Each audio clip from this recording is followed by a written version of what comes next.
Assalamualaikum qarindoshlar. Hozir endi birinchi qismini so'zladim, ikkinchisida yana o'zimning davomlashtiradigan gapim bor. Dunyo Uyg'ur ayollar birligi masalasida.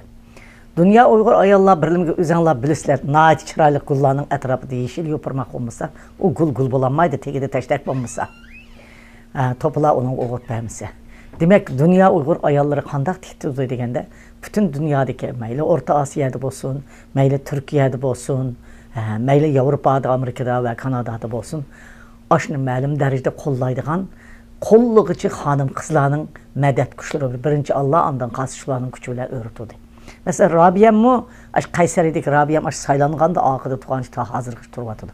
Uningdan boshqa bo'libmi Turkiyada shu g'unchilar mukofoti faoliyati epag'irish jarayonida shundoq kasal taqovatga vaqtida o'zining ismini chiqarishni xohlamaydigan qizlarimiz bo'lib bir necha qizlarimiz Dunyo Uyg'ur ayollar birligining mush faoliyatlarini kuchli olib berishi va tarqab ketmasligi, uning chekinib ketmasligi, yo'qolib ketmasligi uchun qattiq risolatning og'ida turib kurash qildi. Bularga men butun Uyg'ur ayollari nomidan o'zini ko'rsatmay xizmat qilayotgan qahramonlarimizga samimiy salom yo'llayman va oliy ehtirom bildiraman, rahmat aytaman. Bu qitimmi endi bo'libmi Shamshunur xonim cho'ngib qolgan vaqtida biz o'zimiz mendan balkim kichikdi. Shamshunur xonim Dunyo Uyg'ur ayollar o'zi bir ona bo'lg'ashqa Dunyo Uyg'ur ayollar birligini shunda qo'llab, shunda yaxshi so'zlar bilan madad berib o'tibdi va qo'llab o'tibdi. Men Shamshunur xonimga butun dunyodagi Uyg'ur ayollar birligining a'zolari nomidan va xonim qizlar nomidan rahmat aytaman, ham samimiy salomlarimni yo'llayman.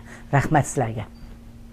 Endi Xudoyim buyursa biz shu uzunga qolmay kasallarni yapilib bo'ldi, uzunga qolmay biz yuz ko'rishimiz bo'libmi bu qitimqi Risolat xonimninki Dunyo Uyg'ur ayollar birligininki ep boradigan mustaqillik harakati to'g'rida ep boradigan maqolalari, musobaqalari muvaffaqiyatli bo'lsin. Rahmat sizlarga. Tugadi.